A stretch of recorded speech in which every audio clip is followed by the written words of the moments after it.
Nora Vance believed for 32 years that she knew exactly who she was. She was the girl who grew up in a two-bedroom rental above a hardware store in Millhaven, Ohio, in a town small enough that the man who ran the pharmacy knew her order before she said it out loud. She was the girl whose mother, Elaine, died in a car accident on a rain-slicked county road when Nora was 4 years old, an accident she had no memory of, only the absence it left behind, the shape of a person carved out of every photograph in their apartment. She was the girl who was raised after that by her Aunt Ruth, who worked double shifts at a diner on Route 9 and never once let Nora feel like a burden, even when money was thin enough to see daylight through it. Ruth used to say that love and stability were the only inheritance she had to give, and for most of her life, Nora believed that was enough. She believed it was more than enough.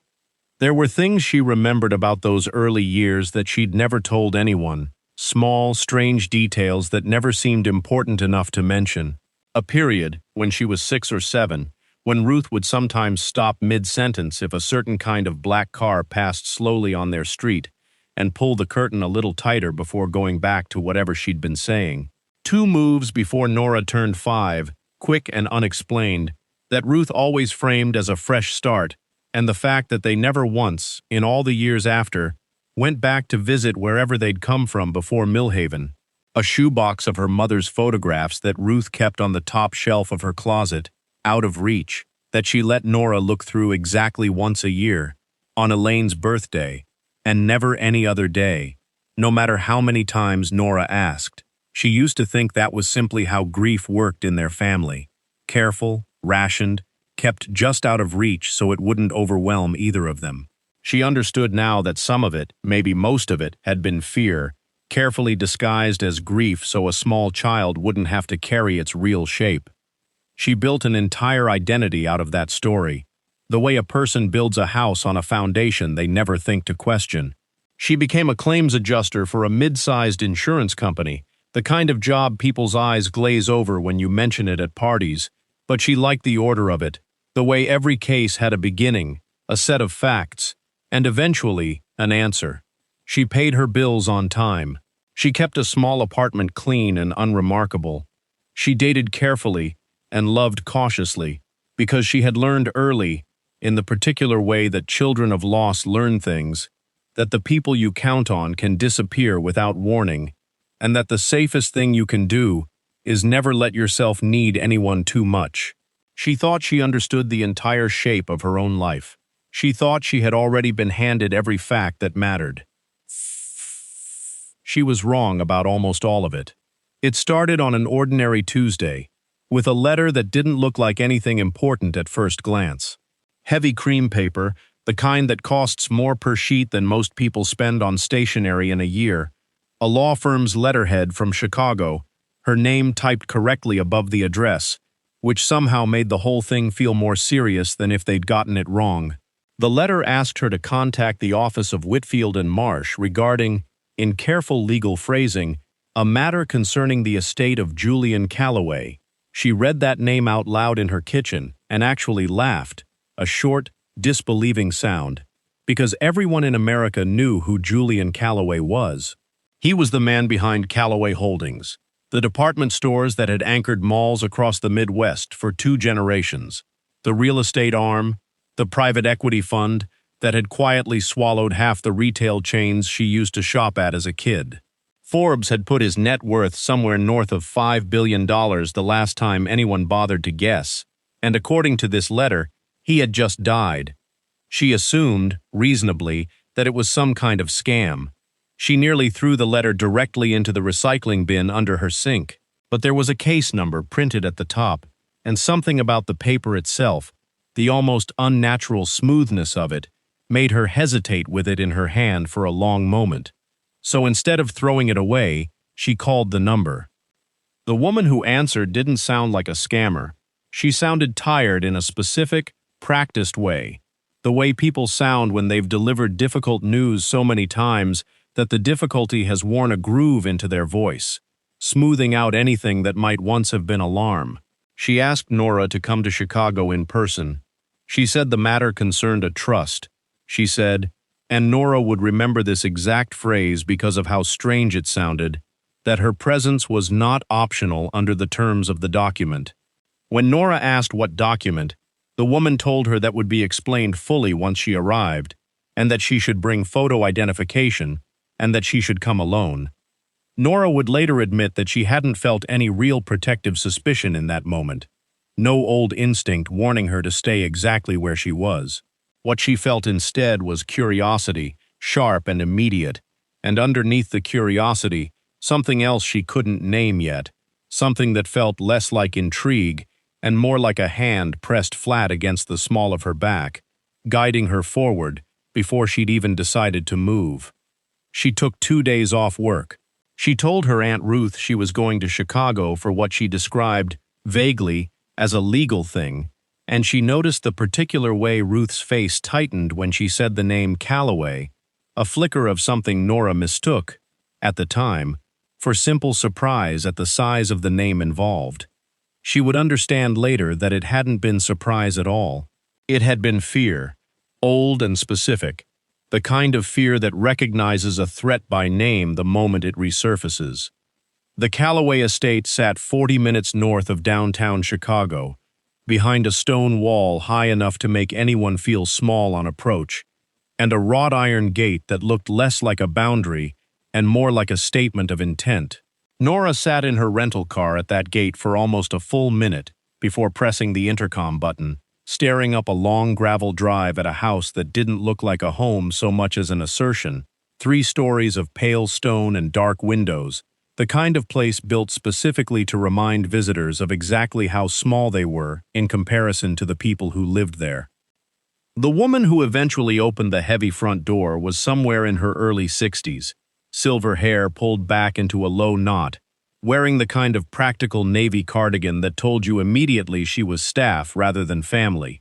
Her name, Nora would learn, was Dolores, and she had worked in that house for nearly 30 years, longer than most marriages last. She looked at Nora the way a person looks at something they have been told repeatedly does not exist, and then watches walk directly through their front door. Her hand went to the doorframe, bracing herself, and for a moment Nora genuinely thought she might be unwell. "You have Elaine's eyes," Dolores said quietly, almost to herself. Nora told her she must be mistaken. She told her with the slightly defensive politeness of someone caught off guard that she had never once set foot in this house in her entire life. Dolores looked at her for a long moment, studying her face with an intensity that made Nora want to step backward off the porch. And then she said something Nora would turn over in her mind nearly every day since. She said that Nora had in fact been here before, back when she was small enough to be carried on someone's hip, and that she remembered, with unsettling precision, the exact week the visits had stopped, though no one in the house had ever bothered to explain why. Nora didn't understand what she meant. Not yet. She was led through a wide entryway with a curved staircase and shown into a study lined with dark wood shelves and a marble fireplace that clearly hadn't held a fire in years, and told, politely but firmly, to wait there for the family's attorney. It was in that study, sitting stiffly in a leather chair too large for her, that she met her for the first time. The girl who was already living the life Nora did not yet know was supposed to have been hers. Her name was Ivy Calloway, and she entered that study the way people enter rooms they have never once doubted belonged to them. She was, by any measure, extraordinary to look at, not in the effortless way magazines love to claim about wealthy women, but in a curated, deliberate way, the product of a lifetime of careful instruction in exactly how to hold a room's attention without appearing to try. She introduced herself as Julian Calloway's daughter. She asked, not unkindly, though not warmly either, who Nora was and why she was sitting alone in her father's private study. Nora told her her name. Something moved quickly behind Ivy's eyes, there and gone almost before Nora could be certain she'd seen it at all, a flicker of recognition, or perhaps calculation. Ivy said it was nice to meet her, in the specific flat tone people use when they mean the opposite, and then she left the room without asking a single follow-up question. Nora didn't think much of it at the time. Later, she would understand exactly how strange that was, because Ivy Calloway, she came to learn, did not let strange things pass unexamined. Not ever, not until that day. Nora did not know it then, sitting alone in that study with her pulse still elevated, that she had already met Ivy Calloway once before, decades earlier, in a moment neither of them could remember. There exists a photograph, one Nora would eventually be shown, of two toddlers standing on a lake house dock, one in a yellow sundress, the other in a striped one, holding hands the way small children do when someone just out of frame has told them to smile. Nora was one of those toddlers. So, it turns out, was Ivy. The attorney's name was Marcus Whitfield, and he arrived with the unhurried, practiced calm of a man who had delivered devastating news to enough people over the years that it no longer visibly cost him anything to do it again. He sat across from Nora in that study with a folder he did not open right away, resting it flat against his knee like a held breath. He asked questions first, gently, methodically, about her mother, about what, if anything, she remembered of her, which was almost nothing, just fragments, really. The particular smell of a specific dish soap, the sound of a laugh through a closed bedroom door on a night she couldn't place. He asked whether she knew who her biological father was. She told him honestly that her mother had never said not once, and that she had stopped asking by the time she was 10 years old, because the question alone was enough to make Ruth's face go tight and careful, in a way that scared her more than any answer could have. Then, finally, he opened the folder. He told her that 28 years earlier, Elaine Vance had been involved in a relationship with Julian Calloway, that Nora had been born during the course of that relationship, that when it ended, Elaine had taken Nora and left Chicago entirely, and had never once told the Calloway family where the two of them had gone, and that Julian Calloway, in the final years of his life, facing his own mortality, had spent a significant sum of money attempting to find out what had become of a daughter he had, for a long time, been led to believe had not survived infancy. Nora sat in that leather chair and felt the entire floor of her life tilt sideways beneath her, slow and dizzying, the way a room tilts right before you faint. Because if what Marcus Whitfield was telling her was true, then she was not simply a woman who had, apparently, once been photographed as a toddler on a lake house dock. She was Julian Calloway's biological daughter, and somewhere in this enormous house, at that very moment, a woman who was not his daughter at all had spent 28 years being loved, celebrated, photographed, and quietly prepared to inherit everything, exactly as though she were. It was not triumph she felt in that moment, and it was not even anger yet, not really. It was a disbelief so total and so physical that her body reacted before her mind could catch up to it. Her hands went cold. Her vision seemed to narrow down to the exact edge of the folder resting on the desk between them. Marcus slid a single sheet of paper toward her, a laboratory report, dated 11 days earlier, and she understood, with a fresh wave of nausea, that someone had already quietly obtained a sample of her DNA, most likely lifted from insurance paperwork she had filed years earlier, after a minor fender bender, information that should have remained private, and had compared it against Julian Calloway's own genetic profile without her knowledge or consent. 99.98% probability of paternity. Nora asked Marcus the only question that felt like it mattered in that moment. She asked whether her mother had known that Julian was searching for them. He told her he didn't know for certain.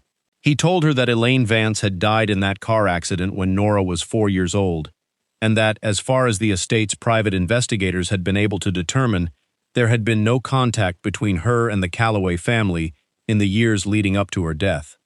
It did not occur to Nora, in that first overwhelming hour, to ask why a firm handling a billion-dollar estate had ever employed private investigators to look into the death of a woman none of them claimed to have cared about at all. That question would come later, and when it finally did, it would break open something far darker than any of them in that house were prepared for. For now, all Nora knew, sitting frozen in that cold study, was this. She was Julian Calloway's daughter, Ivy Calloway, The composed young woman who had just walked out without asking a single genuine question was not.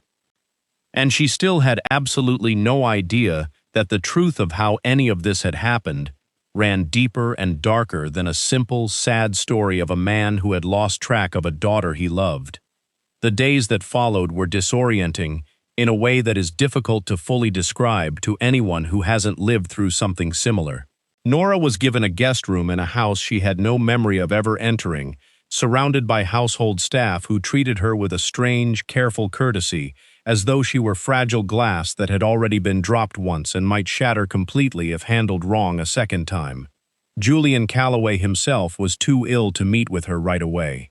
She learned, in fragments passed along by Dolores and by the household nurse, that he was in the final stage of a long illness, confined mostly to a private suite on the second floor, and that the trust documents governing his entire estate had been quietly amended and re-amended over the final 2 years of his life, in ways that even Marcus Whitfield seemed reluctant to fully explain to her. Ivy, for her part, avoided Nora almost entirely during those first days. When their paths did cross, in a long hallway, or at a formal dinner Nora was invited to and Ivy had clearly not wanted her anywhere near, Ivy was polite in the specific, weaponized way that wealthy women are trained from childhood to be polite when they want someone to understand, without ever needing to say it out loud, that they are not welcome. She called Nora Ms. Vance, with careful, deliberate distance. She asked, once, with a small smile that never once reached her eyes, whether Nora was enjoying her stay, the exact tone one might use with a hotel guest whose reservation they privately hoped had been made in error.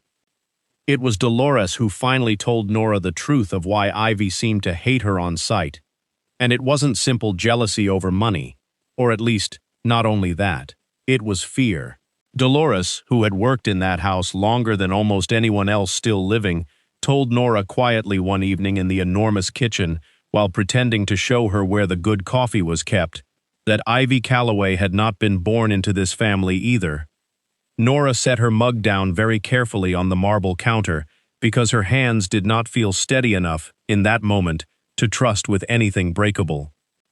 Dolores explained, in a low voice, glancing repeatedly toward the kitchen doorway, that Julian's late wife, Margaret, had been unable to carry a pregnancy to full term after 2 devastating losses years apart, and that in the final months before Nora was born, an arrangement had quietly been made through a private adoption broker to bring an infant into the household who would be presented publicly, permanently, as Margaret and Julian's biological daughter. That infant was Ivy. Meanwhile, Julian's affair with Nora's mother and Nora's own birth had become the secret that no one in that carefully curated version of the Calloway family was ever, under any circumstances, supposed to acknowledge. According to Dolores, Elaine had not simply drifted quietly away with Nora on her own. She had been paid, and paid handsomely, to disappear, and told in no uncertain terms that if she ever came forward publicly, she would lose access to that money entirely, and possibly face far worse consequences. Elaine had taken the money. Elaine had taken Nora. And Elaine had spent the remaining years of her short life genuinely afraid, according to Dolores, of a family with more than enough resources to make inconvenient problems disappear quietly and permanently. Nora asked Dolores, her voice barely above a whisper, whether she believed Elaine's death had truly been an accident. Dolores did not answer directly, not at first. She simply told Nora that Elaine had called the house 3 separate times in the final week of her life, asking specifically to speak with Julian, and that not one of those calls had ever been returned. That night, Nora lay awake for hours in a bedroom larger than the entire apartment she had grown up in, and she understood, fully, for the first time, that she was not simply the forgotten daughter in a straightforward story about love, money, and bad timing. She was standing at the edge of something that might have quietly cost her mother her life. 2 nights after that conversation with Dolores, unable to sleep, Nora did something she probably shouldn't have. She got up well past midnight and walked the upstairs hallway alone, past closed doors she had no business opening, until she found one that wasn't locked, a small room at the far end of the east wing that clearly hadn't been touched in decades. A nursery. Pale yellow wallpaper gone soft and faded at the seams, a crib pushed against the far wall under a dust sheet, and on a shelf above it, a row of small framed photographs she hadn't been shown by anyone. She recognized the lake house dock instantly, the same one from the photograph Dolores would later show her. Two toddlers, one in yellow, one in stripes. She stood there a long time, in the dark, her own reflection ghosted faintly in the window glass, trying to reconcile the version of her life she'd carried for 32 years with the one apparently stored, unspoken, in this room the whole time. She didn't hear Ivy come in behind her. She only knew she was there when Ivy spoke, her voice low and unreadable in the dark. Ivy asked what Nora was doing in her mother's old nursery. Nora told her, honestly, that she hadn't known whose it was. Ivy looked at the photographs on the shelf for a long moment, longer than felt comfortable, and then she said, quietly, that she used to come into this room as a little girl and ask her mother who the other baby in the picture was, and that her mother always changed the subject. She didn't say anything else. She just turned and walked back out into the hallway, and Nora stood there another few minutes before making herself leave too, because she understood, even then, that she had stumbled into a wound that had been open far longer than she'd realized. There was a gala the following week, a fundraiser for the Calloway Foundation that had apparently been on the calendar for months, long before anyone knew Nora existed, and Marcus insisted, gently but firmly, that her attendance would help manage the narrative before the story of a second heir leaked to the press on someone else's terms. Nora understood, even then, that this was less about protecting her and more about protecting the family's image, but she agreed anyway, mostly because refusing felt like handing Ivy an easy, uncontested win in a game she didn't yet fully understand she was playing. The gala itself was the first time Nora saw Ivy fully in her element, moving through a ballroom of people who had known her since childhood, touching an arm here, laughing at exactly the right moment there, radiating the specific, practiced warmth of someone trained since birth to make wealthy strangers feel important. Nora watched her do it and felt, despite everything, a flicker of something close to admiration, buried underneath the resentment. It cannot have been easy, becoming that fluent in a language Nora was only just beginning to hear spoken around her. It was also the night Nora met Julian's cousin, a silver-haired man named Preston Calloway, who sat on the board of trustees and made no effort to hide his displeasure at her presence. He introduced himself with a handshake just a beat too firm, and within minutes had steered the conversation toward how unusual it was for a woman no one in Chicago society had ever heard of to suddenly appear with a claim to a $5 billion company. He asked pointed questions about her mother, about Millhaven, about her job, in a tone that made clear he already had answers, and was only testing whether hers would match. Nora would learn later that Preston had spent years quietly cultivating relationships with the very trustees who stood to inherit control of Calloway Holdings if no biological heir was ever verified, and that her sudden appearance had cost him, personally, an enormous and carefully engineered opportunity.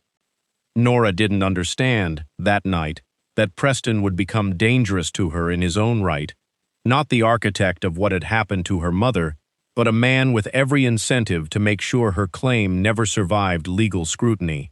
It was Preston, she later discovered, who quietly hired a second, independent lab to challenge the paternity results, hoping to introduce enough doubt to delay the trust from settling. It was Preston who leaked a distorted version of Elaine's history to a Chicago gossip columnist, painting her as a woman who had simply chased Julian's money and lost interest once it ran out. A lie that stung more than almost anything else in those weeks, because it erased the terrified, careful woman Dolores had described and replaced her with a caricature. Nora spent an entire humiliating week watching strangers online debate her mother's character based on a story that wasn't true, unable to say anything in her defense that wouldn't make it worse. It was Ivy, of all people, who finally put a stop to it. Nora hadn't asked her to. She found out only when Marcus mentioned, almost in passing, that Ivy had gone to the columnist's editor personally and threatened to pull every piece of Calloway Foundation advertising the paper relied on unless a correction ran within the week. It did. Nora never asked her why she'd done it. Not directly. Not then. Some part of both of them already understood the answer before the question could have been asked. The weeks that followed became a slow, careful excavation. Nora stopped thinking of herself as a guest inside that house and started thinking of herself instead as an investigator into her own buried history. She found small, plausible reasons to linger near Marcus Whitfield's office. She asked questions that she hoped sounded like the harmless curiosity of a grieving daughter trying to understand a father she'd never known, rather than what they actually were, which was a careful, deliberate attempt to find the one loose seam in a story that had been sewn shut for 28 years. What eventually cracked that seam open did not come from Marcus. It came from Julian himself, during the one real, unguarded conversation the two of them ever had before the end. He was smaller in person than any of his old magazine photographs, propped against a mountain of pillows in a room that smelled faintly of antiseptic and old cedar. And when Nora sat beside his bed for the first time, he studied her for a long, silent moment, the way a person might look at a door they've spent years too afraid to open. When he finally spoke, his voice was thin and papery but steady. He told her, without prompting, that he had not spent his final years searching for her primarily out of love, and he said it plainly, without flinching, as though the confession itself cost him less than the original lie had. He explained that the Calloway family trust, drafted decades earlier by his own father, contained a binding clause requiring that controlling interest in the entire holding company pass, upon his death, to a verified biological heir, or else revert automatically to a board of outside trustees who had spent years quietly positioning themselves for exactly that kind of opening. Ivy, beloved as she genuinely was to him, could never legally satisfy that particular clause. And Julian, facing his own mortality and a boardroom he no longer trusted, had needed, urgently and specifically, a biological daughter he could produce and verify. He told her, with a bluntness that startled her, that he had begun searching for her the way a person searches for a missing key, not, at first, the way one searches for a lost daughter. And then, in the part of the conversation that undid something quiet inside her, he told her that somewhere in the middle of that search, something had genuinely shifted.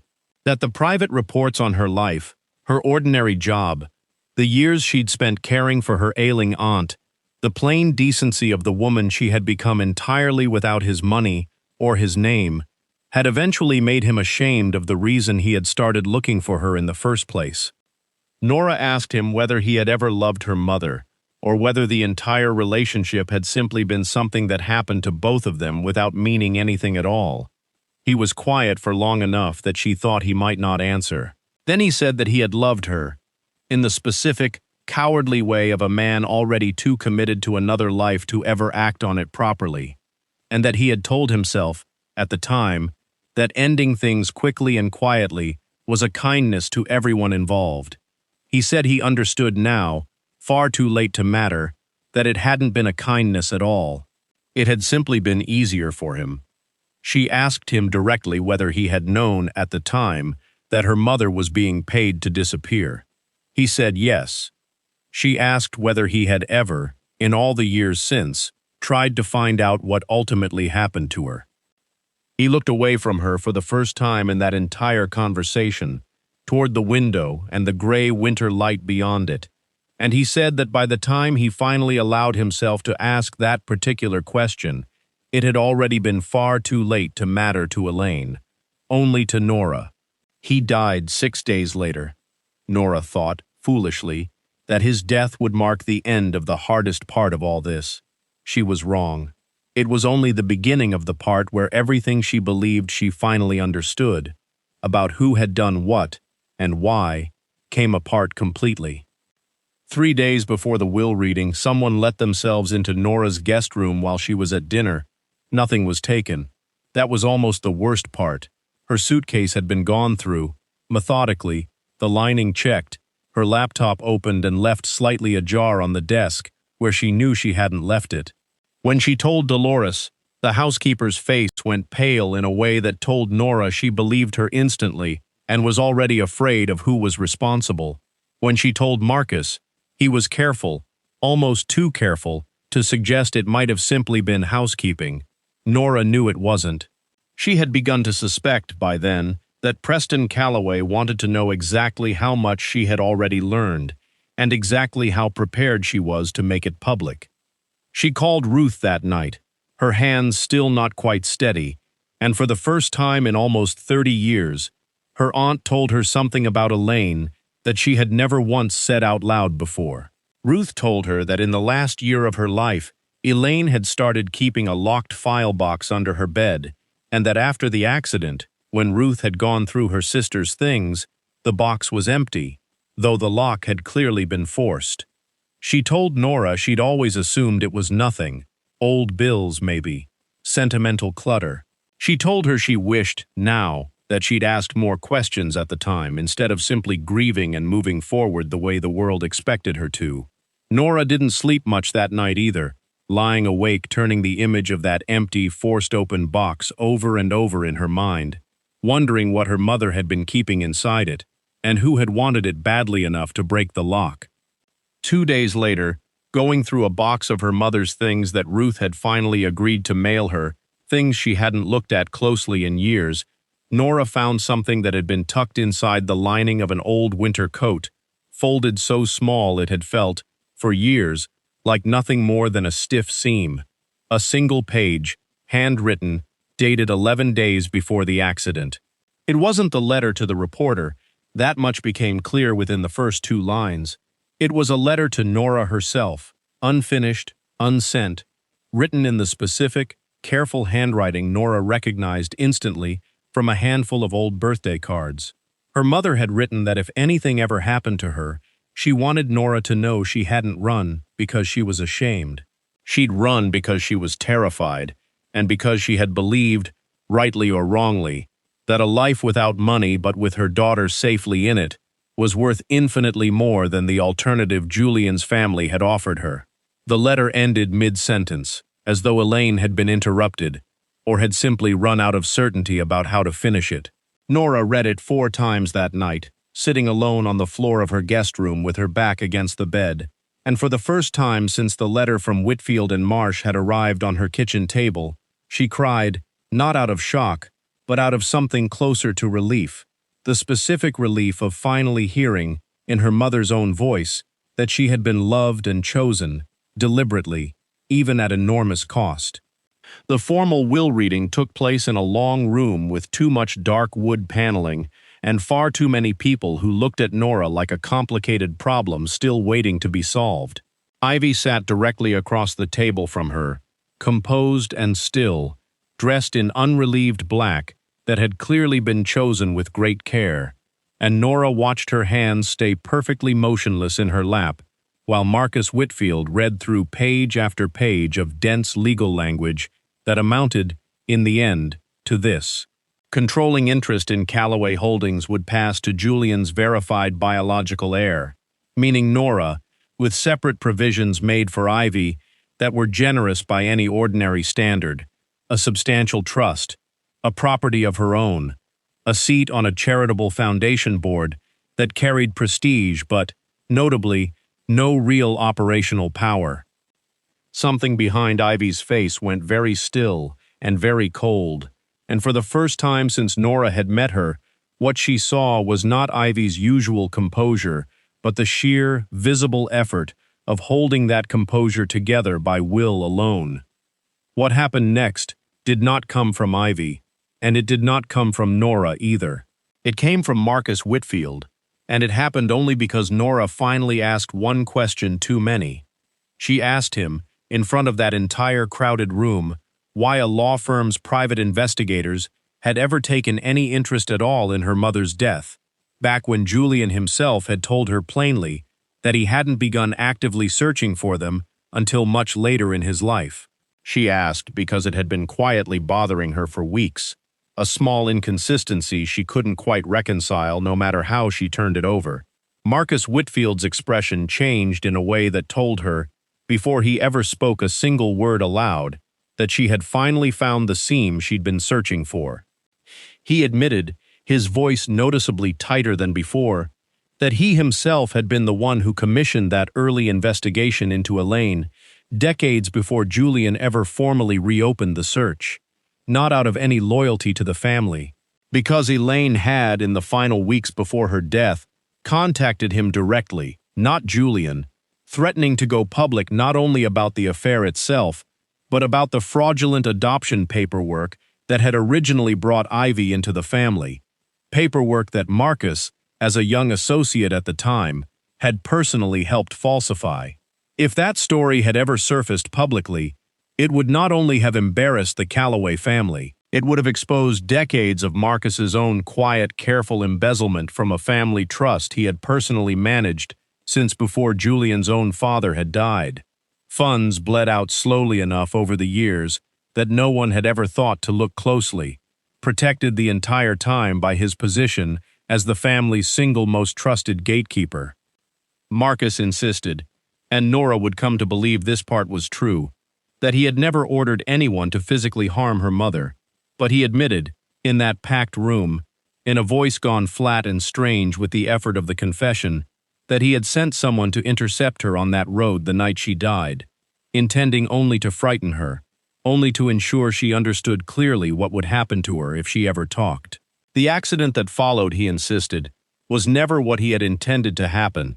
Nora asked him, her voice shaking now in a way she couldn't control, what had happened to the file box under her mother's bed, the one Ruth had described, forced open and emptied sometime after the accident.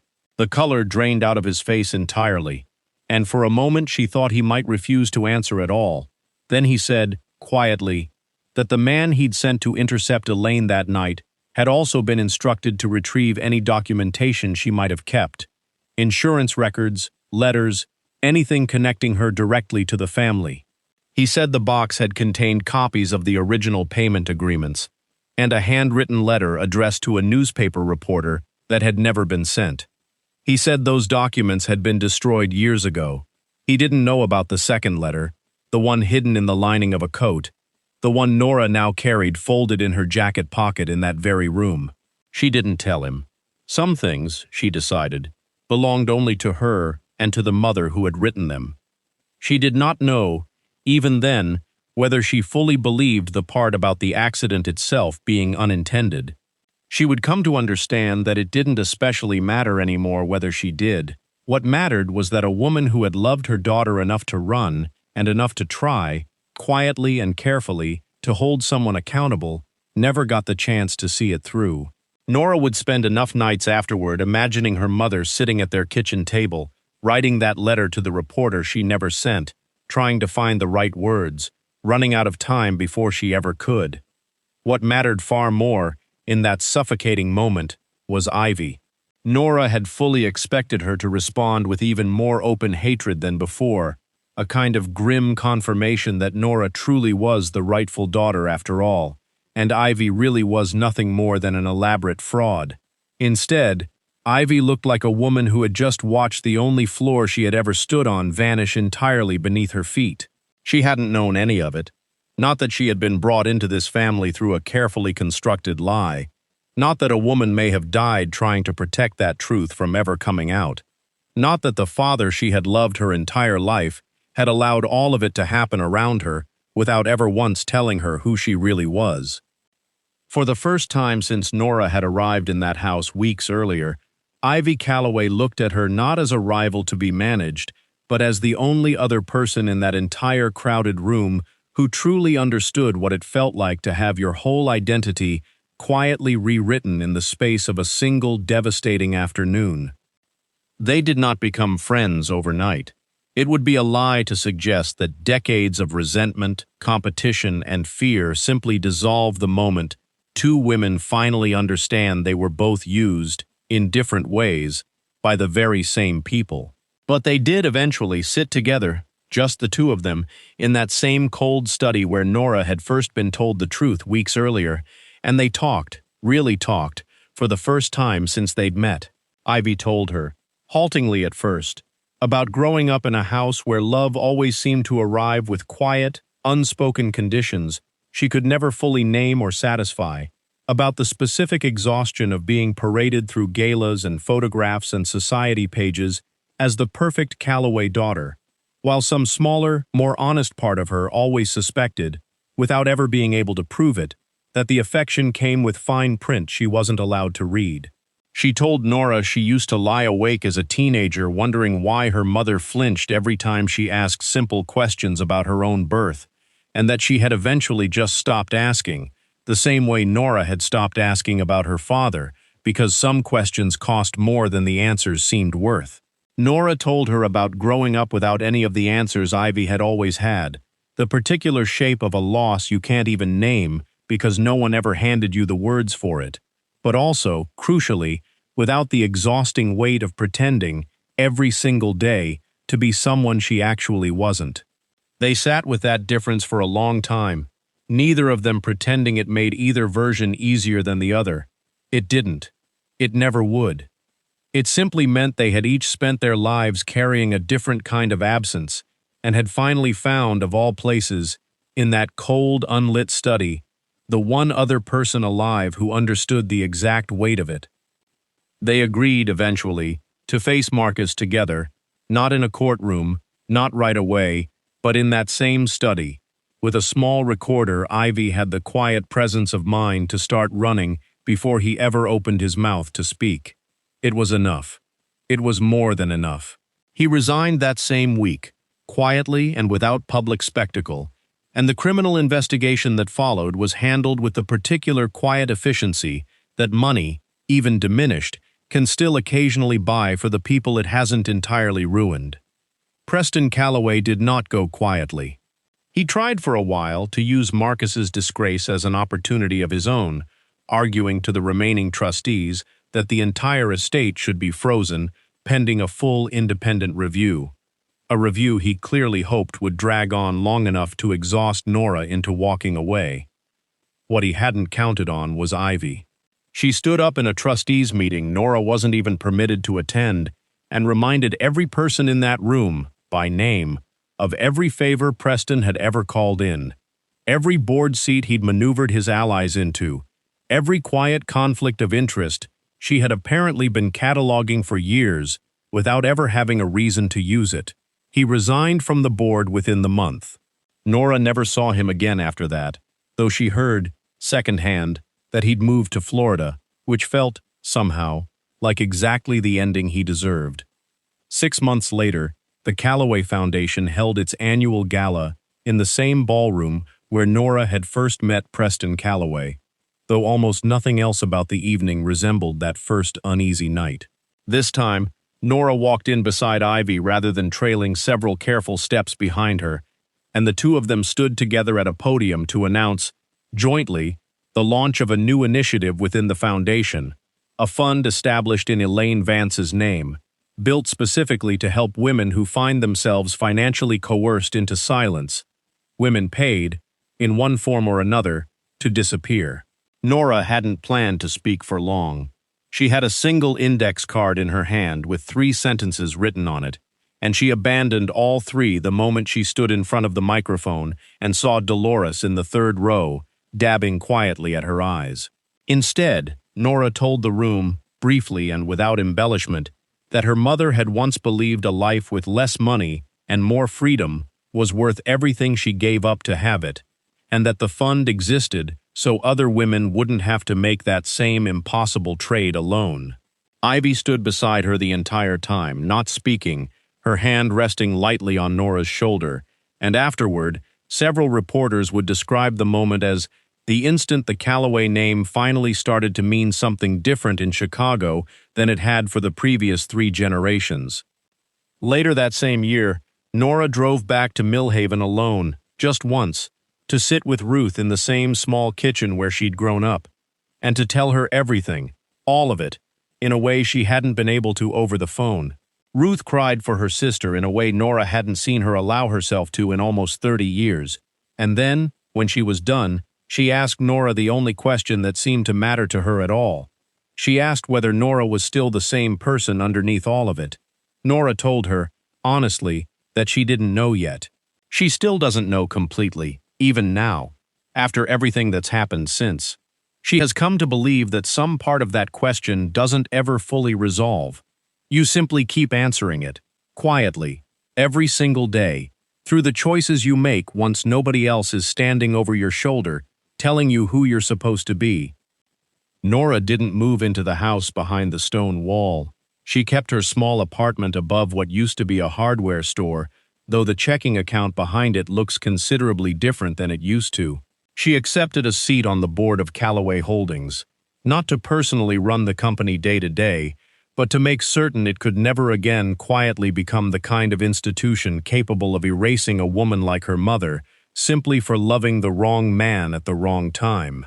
And Ivy, who had spent her entire life performing the role of the daughter this family wanted the world to see, chose, in the end, to stay close to the fund as well, working alongside Nora week after week, not because blood ever required it of her, but because, for the very first time in either of their lives, they finally got to choose each other honestly, without anyone else writing the terms for them. People still ask Nora sometimes whether she regrets not fighting harder for the glittering life that was, by blood and by law, supposedly meant to be hers from the very beginning. She always tells them the truth. She didn't lose that life at all. She found something considerably better than it ever could have been.